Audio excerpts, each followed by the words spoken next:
সরল সহসমীকরণের আমরা দ্বিতীয় আরেকটি পদ্ধতি নিয়ে কথা বলবো এখন। এর আগের ভিডিওতে আমরা দেখেছি প্রতিস্থাপন পদ্ধতিতে কীভাবে সমীকরণের সমাধান নির্ণয় করতে হয়।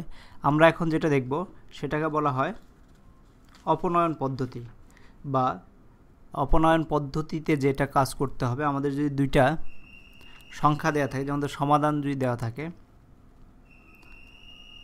লেখা আছে 2x plus 3y equals to 7, সমীকরণ 1।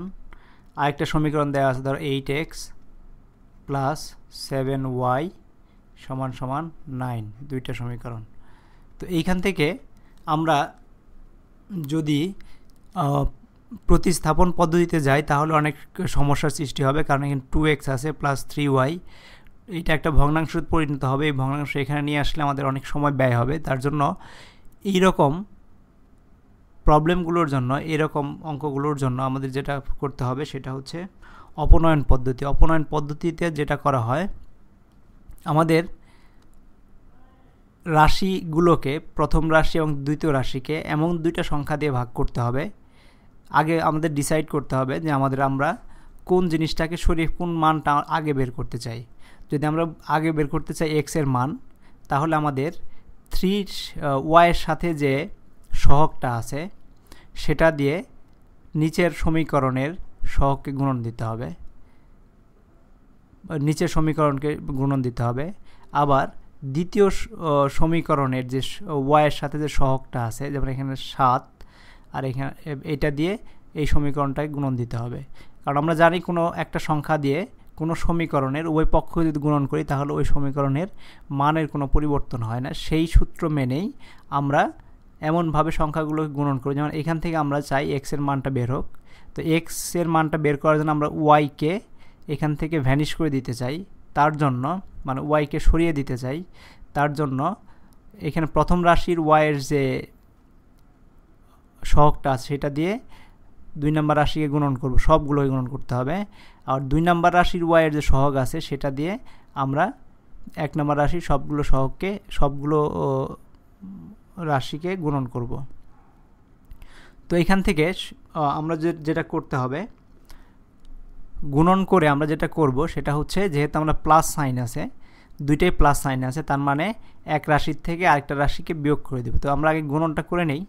আমাদের গুণন যদি করি, এইটাকে যদি আমরা 7 দিয়ে গুণন করি, 7 দুগুণে 14, তার মানে 1 নং সমীকরণকে লিখতে হবে 1 নং সমীকরণকে 7 দ্বারা গুণন করে, 7 দ্বারা গুণন করে পাই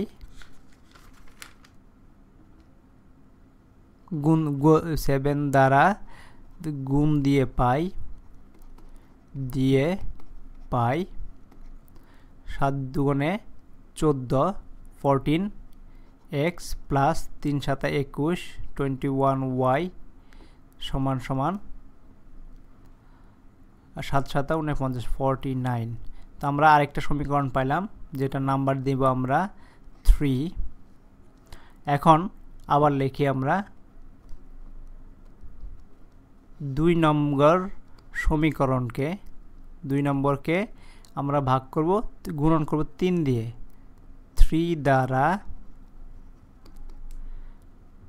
গুণ করে পাই, আমরা যদি করি 3 8 24, 24x plus 3 7 21, 21y equals to 3 নং 27, 27।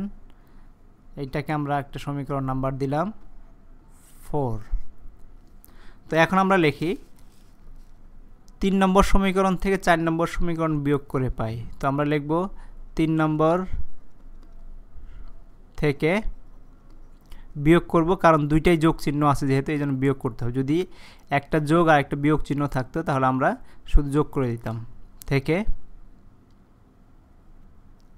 সমীকরণ 4 নম্বর বিয়োগ করে পাই